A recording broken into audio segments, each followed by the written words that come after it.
Ya, gas. Selamat datang di hari ini adalah podcast pertama kita. Iya. Kita sebelum masuk ke intinya kita perkenalan diri dulu guys. Mana tahu teman-teman nggak ada yang kenal. Halo, perkenalkan nama saya Esther Raditya. Saya Julian. Oh Julia. Saya Ova. Saya David Kultom. Oke. Narasumber kita hari ini adalah David Gultom, salah satu youth di GPDL Sadar yang luar biasa ya teman-teman. Benar banget guys. Semua mungkin udah tahu ya. Iya, beliau adalah manusia multi talent. Wow. Panitia all roll, terjun pemerintah. Wow. Hari ini kita mau bahas apa nih Julia? Iya, kita mau seru-seruan, kita mau bahas terkait mental illness, Wow. mental issue, mental health. Oke. Menarik banget ya guys. Kita mungkin bahas dari dasarnya dulu ya kali kan. Ya umum dulu ya teman-teman mungkin udah tahu gitu di searching dari Google atau lewat-lewat di TikTok. Mungkin Abang David bisa jelasin dulu apa pengetahuannya tentang mental issue. Oke teman-teman, mental issue itu sesuatu yang pasti dialami oleh banyak orang apalagi akhir-akhir ini ya Kak. Dan teman-teman, mental issue itu bisa nyebabin orang asam lambung, bisa nyebabin orang gak suka cita dalam hidupnya dan itu sangat merusak. Dan untuk itu kita akan bahas hari ini sama teman-teman yang ada di sini tentang mental issue tersebut. Oke. Kalau dari kehidupan sehari-hari nih, kebetulan basicnya psikologi nih, tapi ilmunya nggak segini. Jadi kalau mental issue itu kebanyakan dari pemuda, mungkin kita tarik dari pemuda kita langsung di GPDI. Mereka relate-nya itu dari pembahasan kita kemarin tentang sharing session di hari Sabtu.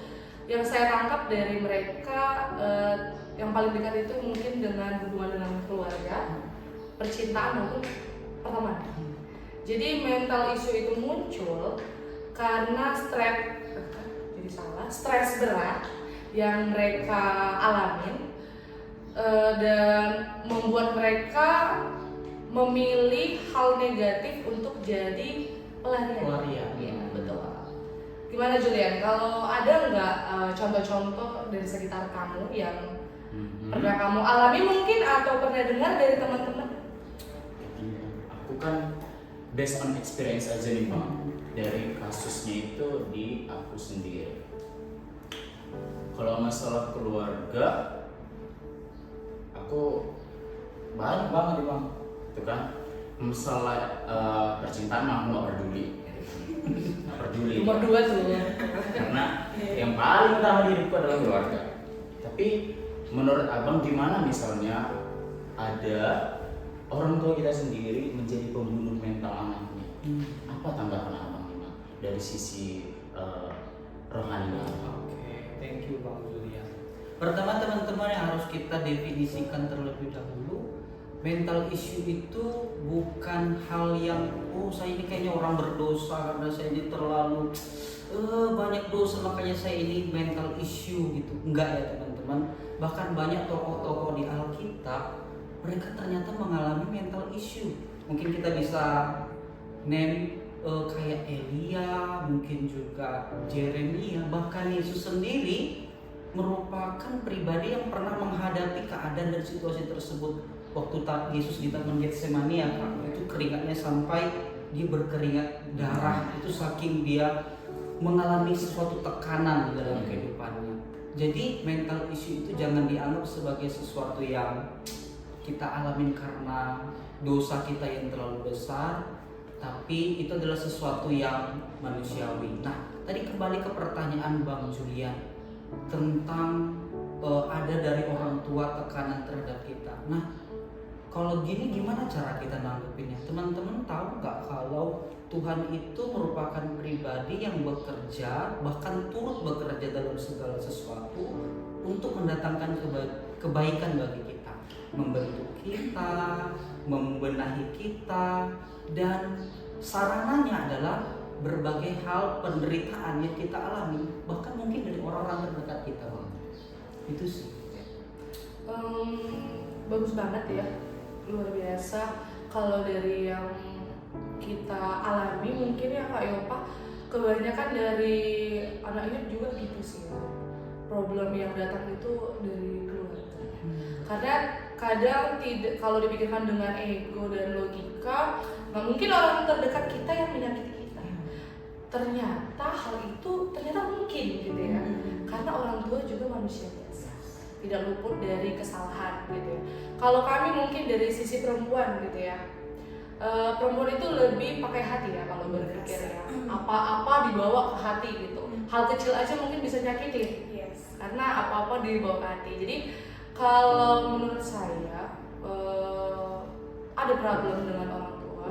Saya pernah sharing sama salah satu bapak gembala. Jadi beliau bilang kalau orang tua menyakiti, emang di Alkitab bilang kalau disakiti sama orang tua balas ya? Enggak kan? Di Alkitab bilang di kitab 5, hormati ayah dan ibu gitu. Enggak dibilang dihormati hanya orang tua yang baik aja. Orang tua yang mungkin kita anggap menyakiti kita pun harus dihormati. Memang itu yang dibilang kasih, tidak ada batasnya. Jadi kalau tentang itu, saya misalnya sama teman-teman yang punya penyakit hati mungkin ya, agak melenceng mungkin membahas ini ya. Saya tiba-tiba kepikiran, kalau ada punya penyakit hati gitu atau akar pahit sama orang tua, please tarik ke diri sendiri yang kita akan jadi orang tua juga. Kita juga nggak bisa kasih yang terbaik sama anak kita nanti. Memang kita akan berusaha kasih yang terbaik, tapi tidak semuanya bisa berjalan dengan baik. Jadi teman-teman coba kasih tarik gimana ya, pikirkan dulu kalau hal yang berdampak jahat itu kalau orang kita buat ke orang tua. Aku yakin aku pernah gitu, jujur aja aku pernah karena saking sakitnya gitu ya yang kurasakan yang dibuat orang tua mungkin, tapi menurutku gitu aku ngebalasnya gitu juga, tapi nggak damai, akhirnya berpengaruh dengan sosial. Jadi pertemanan jadi nggak baik juga, rezeki juga nggak lancar. Jadi teman-teman juga coba kasih ruang untuk memaafkan, itu penting.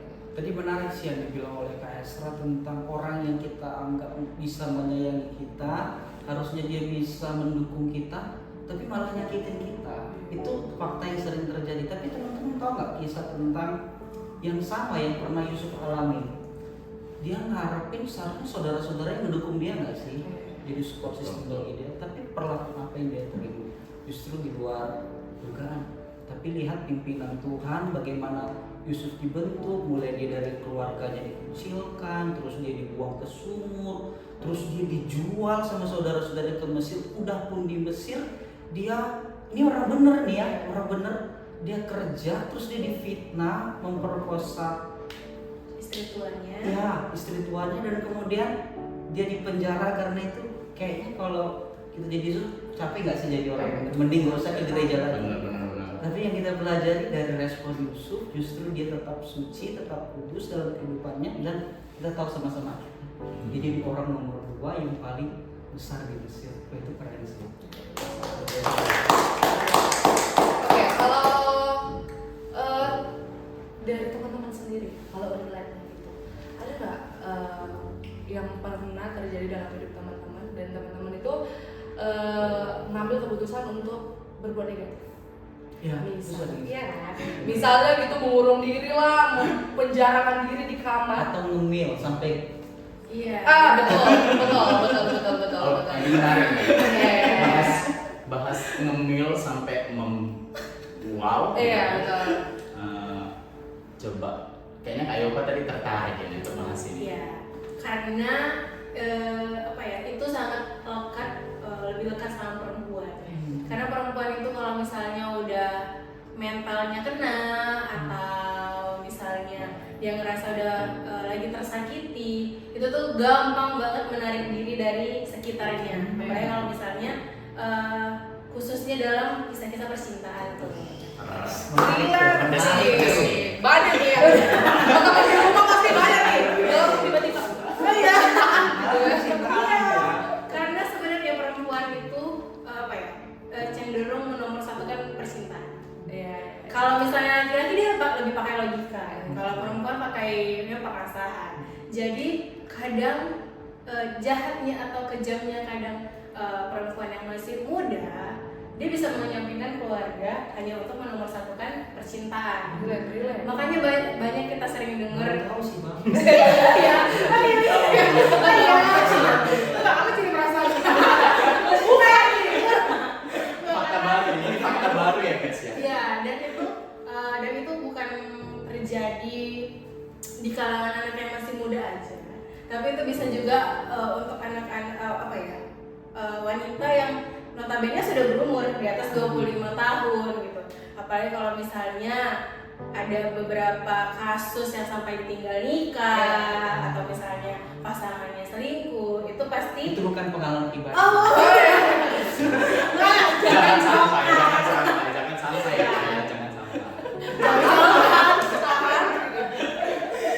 Nah itu, jadi kadang kalau misalnya yang kayak gitu, kasus-kasus seperti itu, apalagi amit-amit tapi banyak kasus yang terjadi sampai bunuh diri. ya betul. Nah kasusnya karena apa? Putus cinta sampai sering Sayang-sayang. tangan gitu, yang katanya udah sampai nggak sakit lagi. Iya. Nah itu kan karena dari bawaan dari dari hatinya juga udah nggak bisa.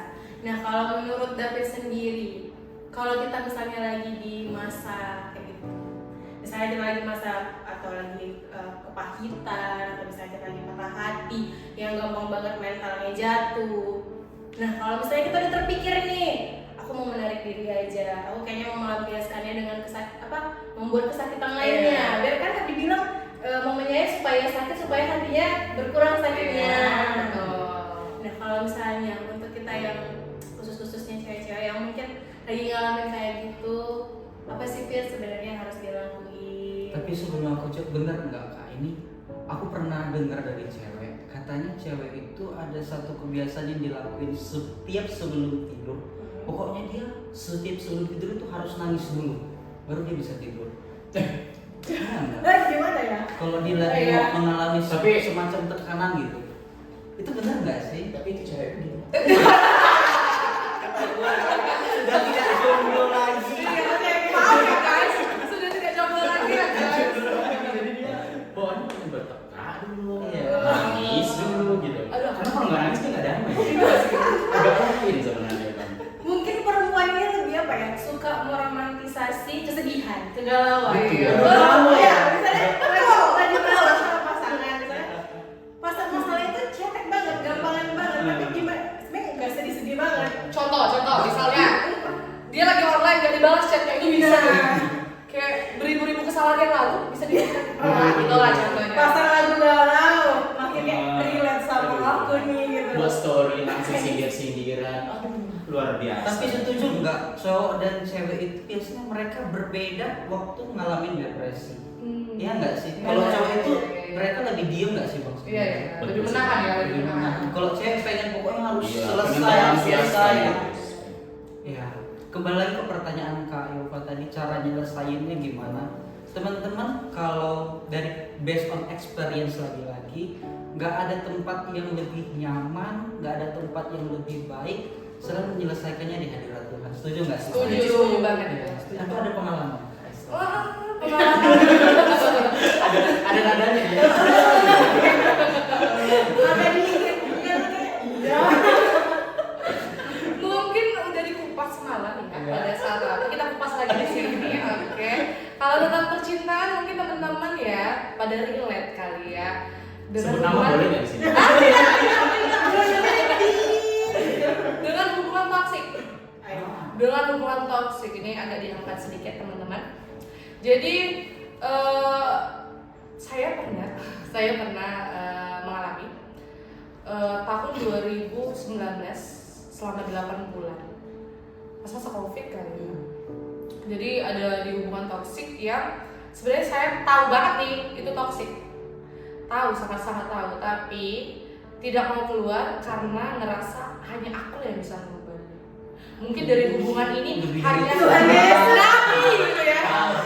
Yesus. Kayaknya dari hubungan ini membawa dia ke dalam hadirat Tuhan. tipikal cewek dominan. Yeah, sebenarnya gitu ya. Tapi itu parahnya itu sampai apa lah guys? Membiayai. Wow. Kayak rich banget deh, gitu kan? Kayak rich banget. Donatur gitu. Tapi Nyatanya makan beneran. sampai catering gitu kan. Yang penting dia makan enak gitu. Tapi ini teman-teman bukan jadi pembenaran ya, bukan jadi pembenaran. Memang kita bisa kasih memberikan kasih tapi berhikmat ya teman-teman. Jadi pada saat itu pendek cerita, akhirnya kami putus. Akhirnya aku keluar dari situ, tapi emang betul-betul after breakoutnya aku yang paling merasakan karena dia memang pada akhirnya dia cerita kalau dia itu bukan berdasarkan cinta, ya.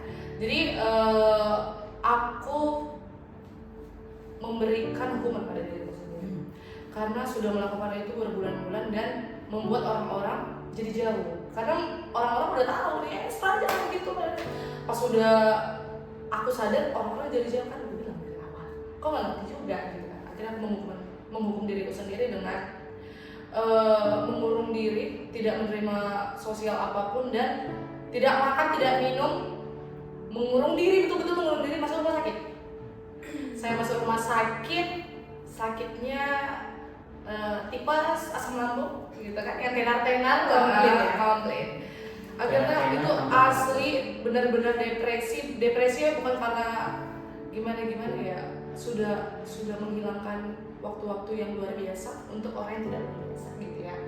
jadi Tolong dipotong dibuat jadi iya, ya potong TikTok enggak tolong ya. Jadi Keren sih. hal yang sebenarnya akhirnya aku bisa berdiri sampai sekarang, bisa ada sampai sekarang, keluar dari tempat itu. Pada saat itu aku nggak tahu sih gimana caranya, tapi setelah itu aku melihat ke belakang, ternyata selain dari teman-teman yang support, kasih Tuhan yang membimbing aku sampai sekarang.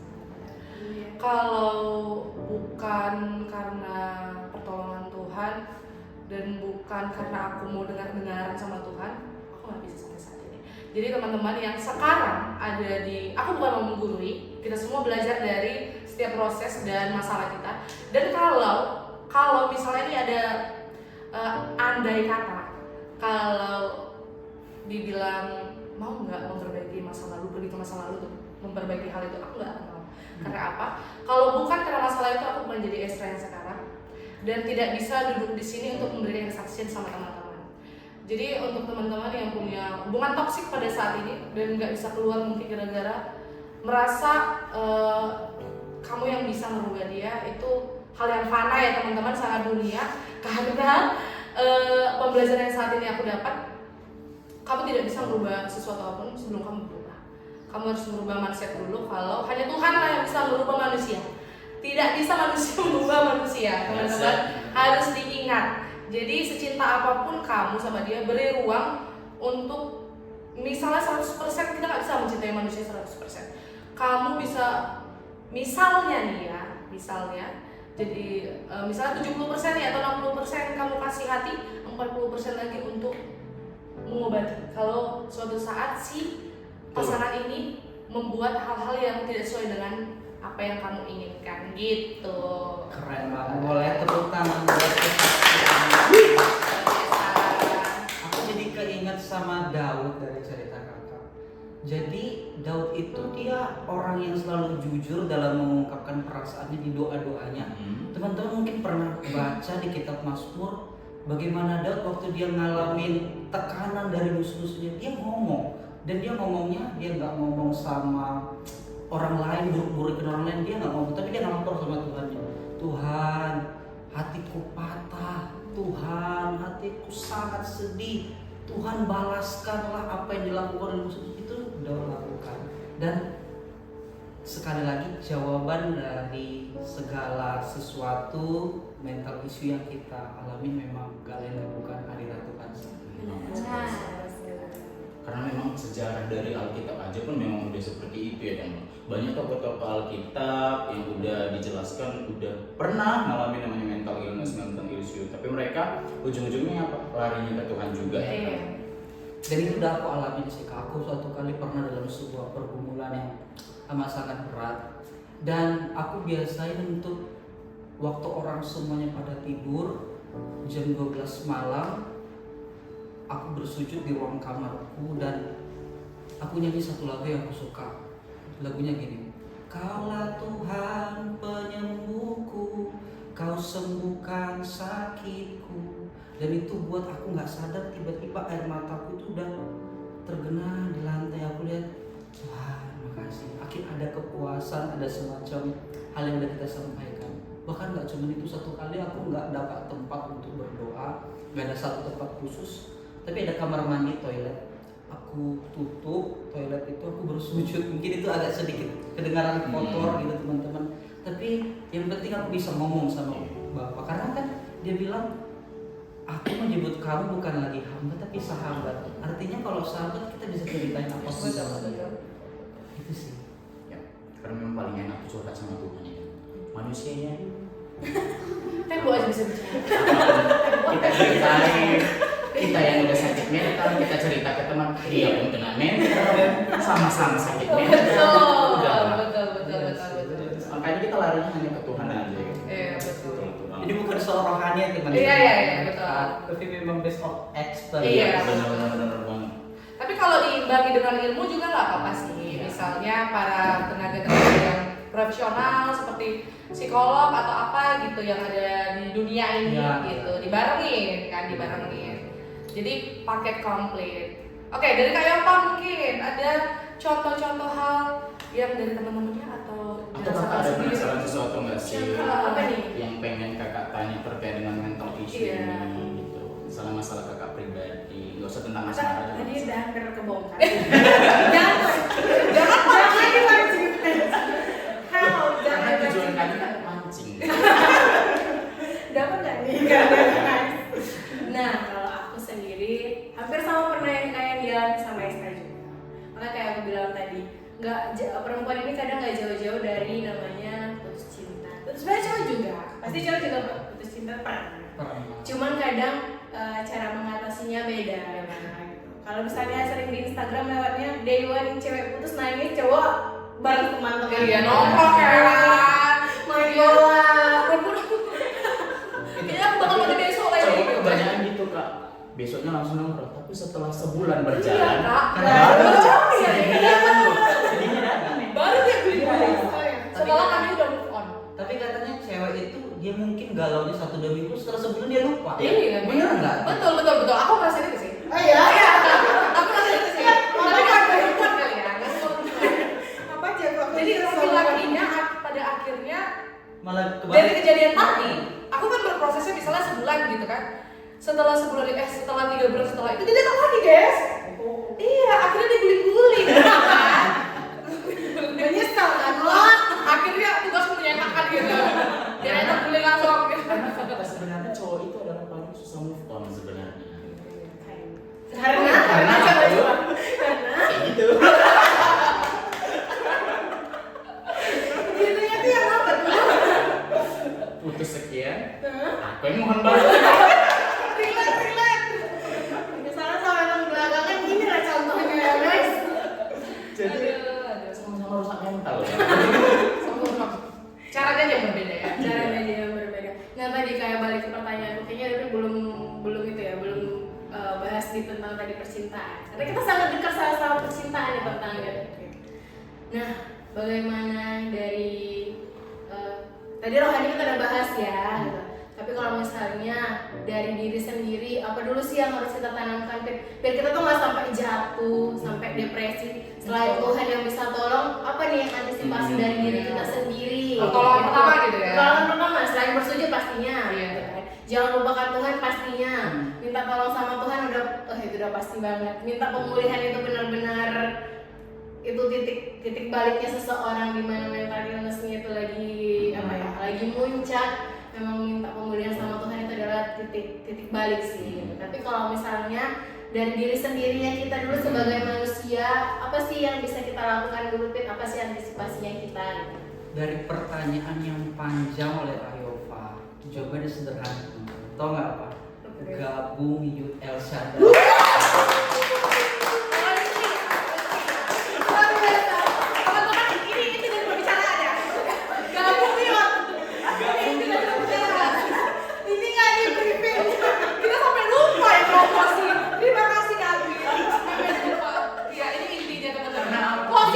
Karena dia yang saya pemulihan terjadi. Dan jangan lupa doa Youth El Shaddai Hari Senin jam 7 malam. Di sana ada komunitas yang sangat membangun, membantu Yes. untuk bertumbuh dalam Tuhan. Dan jauh dari mental illness. Pasti. Dijamin nggak akan mental illness. Teman-teman tahu nggak kenapa teman-teman itu mental illness? Karena udahlah sakit hati, narik diri sendiri seharian di rumah, Yes. nggak makan, asam lambung naik, stres. 3 hari meninggal. Meninggal atau nggak? Meninggal 3 hari. Nah, Mendingan datang Youth hari Sabtu jam jam 7 malam. Oke, kalau dari David bilang menarik diri sendiri, nggak mau bicara. Sebenarnya pernah dengar nggak kalau keterbukaan itu adalah awal dari pemulihan? Ya. Nah, Kalau kamu tidak terbuka, siapa yang bisa tahu kamu lagi kenapa-napa? Gak ada sependeta-pendetanya orang. Kalau nggak dikasih tahu nggak tahu teman-teman. Jadi ada kadang gitu Pit, orang berpikir supaya dia dimengerti tapi dia ngomong. Aku cenah. itu kalian nggak sih? Waduh, kak, pegangan. Enggak, agaknya Sebelah nggak sih sebenarnya? Kira Cuma sekali peka. kira kita cenayang apa? ya maaf. Adanya kayak gitu. Tapi gimana tuh menurut David kalau orang-orang yang pengen dimengerti terus tapi dia nggak ngomong gimana kita harus tahu gitu.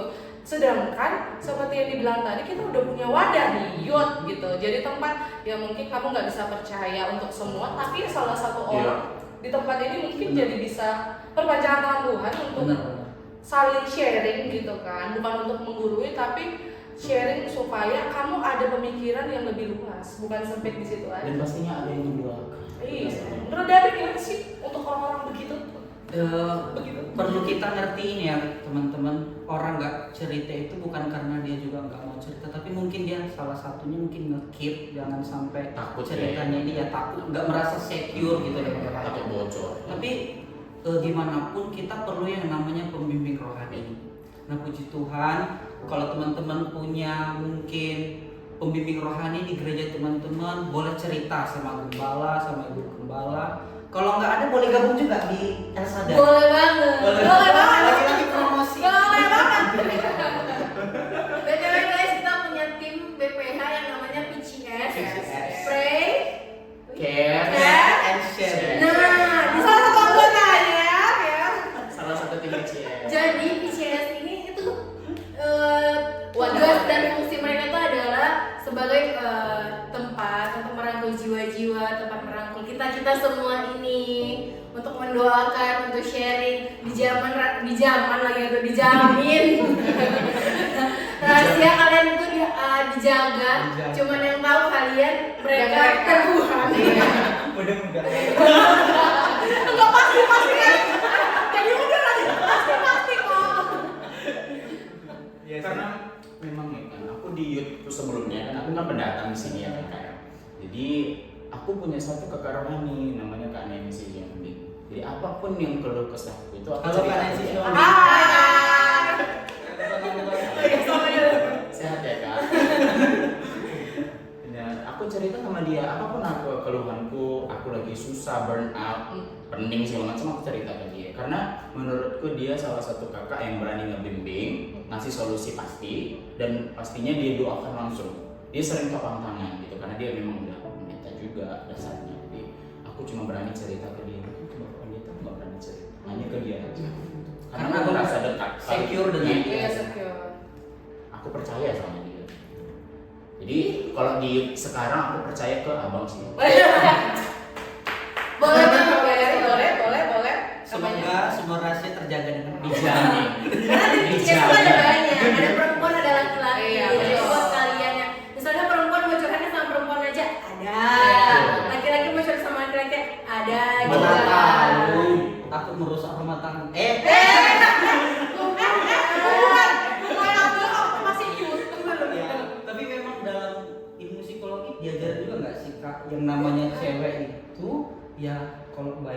ngobrol atau curhatnya sama ceweknya gak sih? Lebih- Apalagi kalau bukan maksudnya pasangan gitu. Iya. Iya gak sih? Kalau bukan hanya di ilmu psikologi ya, kalau kita aja lah, kita kan kayak gini ya, yang umum gitu ya. Kalau aku sendiri ya memang iya, karena dia relate kan sama-sama perempuan pakai hati. Iya, bener. Kalau aku cerita misalnya sama Julian gitu ya, bisa-bisa bukan cerita, lebih ke nggak bisa kayak gitu, nggak bisa. Jadi adu jotos kan, yang buat kurang, buat kurang. Gak bisa ngerti, gak bisa Iya. ngerti ya. Jadi aku nggak nanti kesannya dia cuma membela si laki-laki. Dia enggak, laki-laki tuh kayak gini jadi kayak gitu kan. Jadi kalau misalnya aku cerita ke Kak Yoko, dia relate. Iya. Apalagi si Kak Yoko meluk di sambil promosi ya teman-teman. Jangan gitu please. Siapa yang minta nomor HP bisa cetak langsung ya, boleh banget. Jadi kalau menurut aku sendiri ya kalau teman-teman mau curhat ya cari yang sama-sama lah. Ya, gender. Iya, lebih oke lah, lebih masuk gitu kan. Yang cewek sama ibu gembala, apalagi ibu gembala kita tuh pendoa. Iya. Oh iya, Jadi benar. pasti apa yang teman-teman sampaikan bisa Iya, tersampaikan. tersampaikan dengan baik. Oke. Kalau kita kayaknya bisa membahas yang lebih ekstrim. Apa itu? Masih contoh-contoh di percintaan, tapi ini lebih ekstrim. Dari aku kebetulan basicnya psikologi dan magangnya di salah satu namanya di sambungan aja. Maksudnya di memang betul-betul bidang psikologi gitu. Jadi beberapa dari adik-adik psikologi juga ada curhat gitu. Jadi ada satu kisah, dia jadi kalau teman-teman tahu apa ya, yang bipolar. Bipolar, dua kepribadian gitu ya. Oke. Ada yang itu, ada juga yang pokoknya ada yang lebih parah gitu ya. Jadi dia sampai sayat-sayat, tadi kan udah bahas, dia sampai sayat-sayat karena udah tinggal bareng. Oh. Udah living together. Living together. Udah tinggal bareng, jadi udah putus, jadi ngerasa panas. Ya kita belakangkan lah apa yang sudah dilakukan. Jadi maksudnya dia sudah sampai cutting, jadi dia ngerasa di dalam ruangan, di dalam kamar dia itu banyak kepala dan mulut, banyak kepala dan mulut, tapi badannya nggak ada. Tapi kan dalam Iya. kayak menghakimi dia itu malah ya kamar itu. Jadi ada kaca dipecahin, ada apa? Jadi maksud dari cerita itu gimana ya teman-teman? Memang iya, memang kita paling butuh yang namanya kerohanian, paling butuh Tuhan. Tapi yang butuh tekankan di sini, carilah pertolongan pertama di dunia ini, orang yang betul-betul bisa menahan kamu dari situ. Karena sangat disayangkan. Kalau kita udah sakit nih, nggak akan hilang, seumur hidup nggak akan hilang.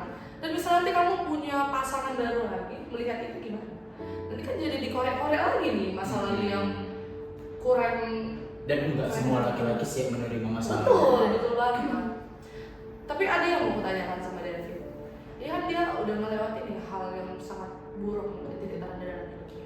Apakah ketika dia mempunyai pasangan lagi, pantaskah dia memberitahu hal itu supaya kan ada kadang gini, kita kan harus terbuka sama pasangan kita supaya gini.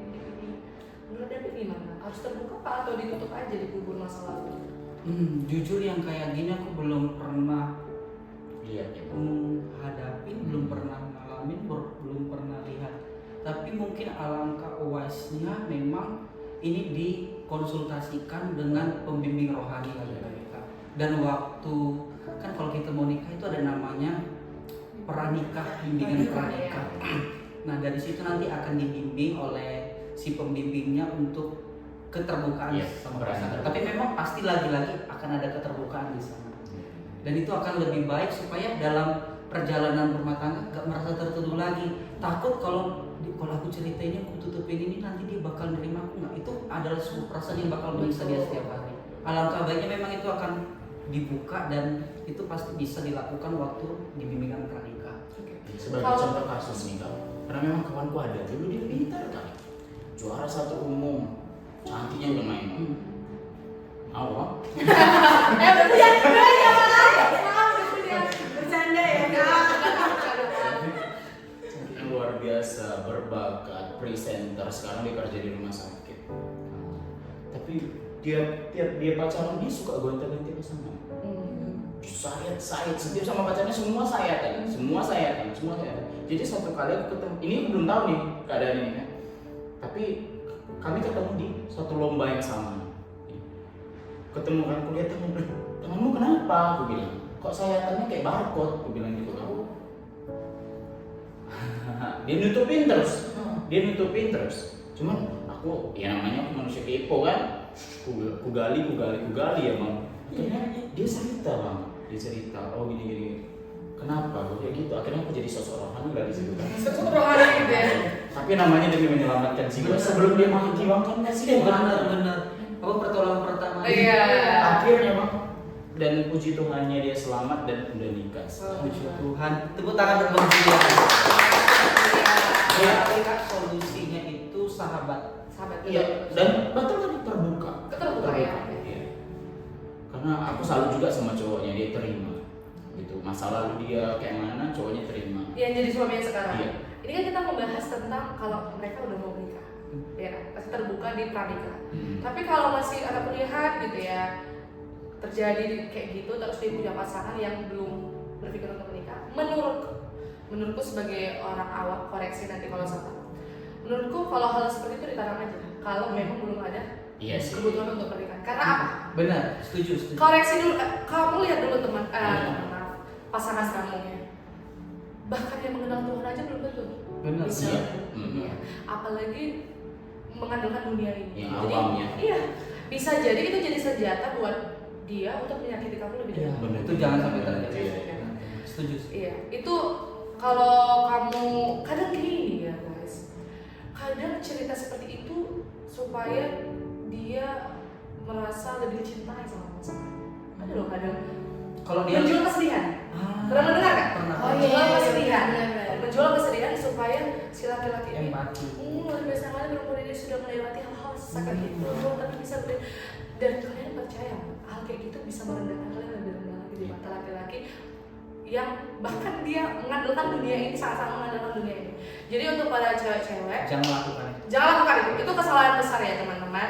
Karena yang bisa mengasihi kamu hanya Tuhan. Iya. Tidak ada laki-laki manapun yang bahkan ya mungkin kamu melihat dia mencintai kamu banget, tapi kalau masih mengandalkan dunia, no gitu.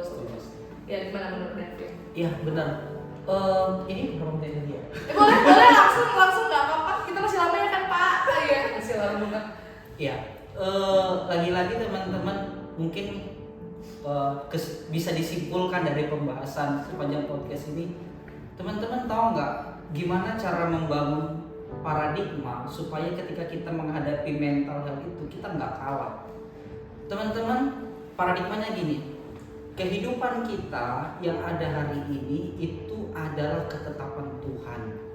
Dan kalaupun ada semacam tekanan dari pekerjaan, penderitaan yang kita alami dalam hubungan, segala sesuatu itu merupakan instrumen yang Tuhan punya untuk membentuk kita. Dan teman-teman, aku pribadi adalah orang yang sering ngalamin tekanan, sering ngalamin yang namanya penderitaan. Tapi teman-teman tahu nggak apa yang selalu aku pikirkan? Ada satu lagu pujian yang ngomong gini, rumahku ada di dalam surga, di tempat suci dan mulia. Kalau hatiku sedih dan susah, ku ingat rumahku di surga. Teman-teman, di kehidupan ini nggak ada yang lebih keren dari satu pengharapan kita, yaitu tentang keselamatan yang Tuhan anugerahkan kepada kita. Itu nggak sama semua orang. Tuhan kasih. Ada yang orang udah dikhotbahin percaya Yesus, nggak bisa. Kenapa? Karena memang nggak Tuhan anugerahkan sama dia. Tapi buat kita yang bisa percaya sama Yesus, Tuhan anugerahkan satu mahkota kehidupan yang itu lebih keren dari semua yang kita punya di bumi ini. Itu kalah daripada orang yang mungkin kita pernah banding-bandingin karena kita nonton Deracin. Andai kan aku jadi CEO, enak banget gitu ya kan. Mungkin pernah ngehalus apa namanya, ngebayangin hal yang seperti itu. Nah, jadi teman-teman, lagi-lagi yang mau disampaikan pada hari ini adalah ayo kita ingat sama-sama kita itu istimewa. Firman Tuhan dalam Yesaya 43 ayat 4 dikatakan, engkau berharga di mataku dan mulia, dan aku ini mengasihi engkau. Yang ngomong itu bukan presiden, yang ngomong itu bukan bupati, bukan menteri, yang ngomong itu raja di atas segala raja. Itu ngobatin hati kita, dan itu jadi kekuatan bagi kita, dan itu bisa kita dengerin kalau kita datang di Youth Elsa.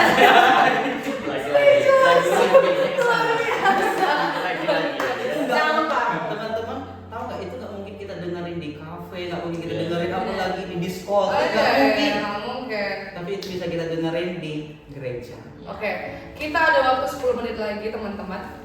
Jadi sebenarnya dari yang aku tangkap nih ya, yang aku tangkap dari pembahasan kita, sebenarnya kami tadi preparnya cuma membahas mental isu yang ada, bukan mengotakkan hanya percintaan, tapi kita membahas tentang itu, dan mungkin Itu bimbingan Roh Kudus. Iya, dan itu bimbingan mungkin yang dibutuhkan kita pada saat ini, karena relate teman-teman. Jadi mungkin teman-teman maaf nggak sesuai ekspektasi gitu ya. Jadi first time. Iya, ini first time ya, tapi luar biasa. Saya sendiri punya ilmu-ilmu yang baru dari teman-teman semua.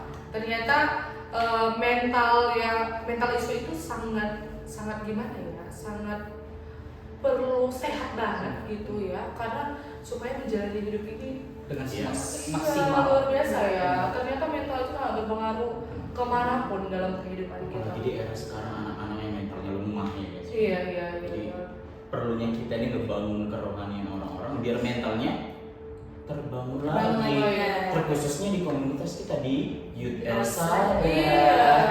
Boleh nyanyi dong, Elsa. Jadi untuk teman-teman semua terima kasih banyak sudah mau selama 40 menit lebih nih kami berbincang-bincang mengenai mental isu. Kurang dan lebihnya mungkin kami hanya orang-orang yang mau belajar lagi ya. Ada kesalahan-kesalahan mungkin mohon maaf teman-teman.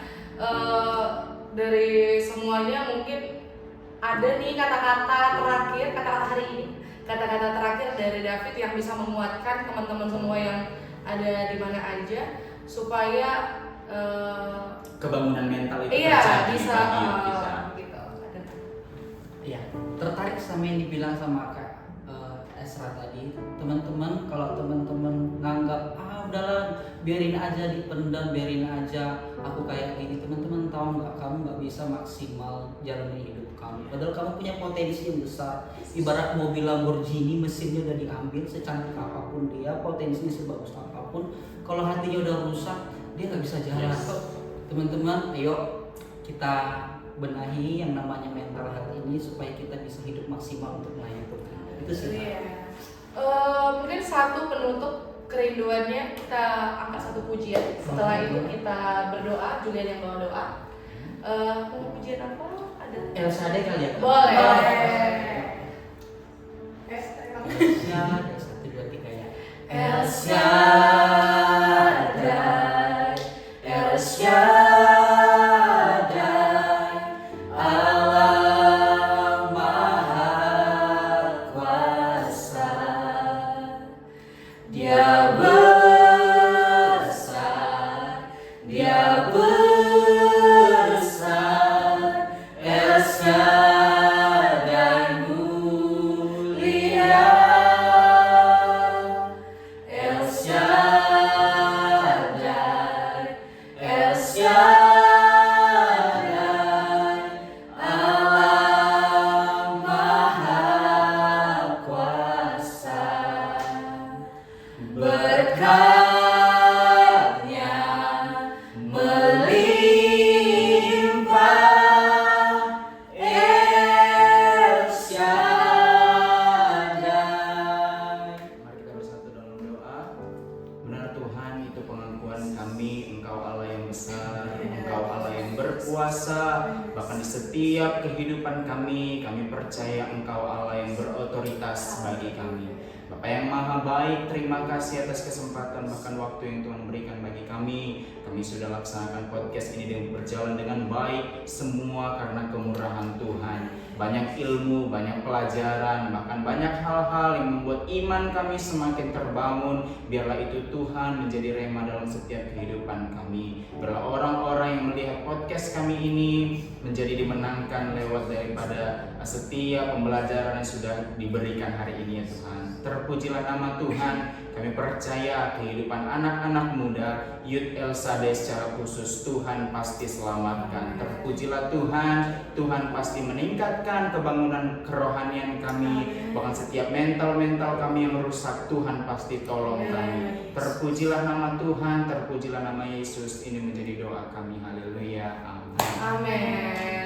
Bagi teman-teman yang mau menantikan podcast kedua nanti, FL Spots kita akan memberikan satu kolom di Instagram Youth El Shaddai Home untuk pertanyaan-pertanyaan teman-teman sesuai dengan tema yang akan kita buat di bulan ke depan. Yes. Jadi teman-teman, berikanlah pertanyaan yang maksimal nantinya. Dan jangan lupa pastinya apa? Jangan lupa Ikuti. Follow IG Youth El Shaddai Home dan join di Youth El Shaddai. Iya, jangan lupa nanti di TikToknya juga ada. Ya, kita juga ada di TikTok guys, boleh di follow. Dan kita akan share ini di YouTube. Jangan lupa share, like, and comment teman-teman. Dukung podcast ini dan jangan lupa Subscribe. itu yang paling penting ya. Subscribe, Tolong guys. dukung kami yang newbie ini ya teman-teman dalam podcast selanjutnya. Kita akan ada bintang tamu yang luar biasa nanti. Yes. Nggak kalah luar biasa ya dengan bintang tamu Sama-sama memberkati kita semua Haleluya. dengan pengetahuan. Dan terima kasih banyak untuk David sudah meluangkan Thank you, waktunya David. kiranya di dalam pekerjaan dan kehidupan Tuhan selalu berkati Amin. dan menjadi berkat bagi banyak orang. Amin. Khususnya di pemerintah. Iya. Bapak Kemenak. Sampai di sini podcast kita. Kita akan berjumpa di podcast selanjutnya. See you. See you.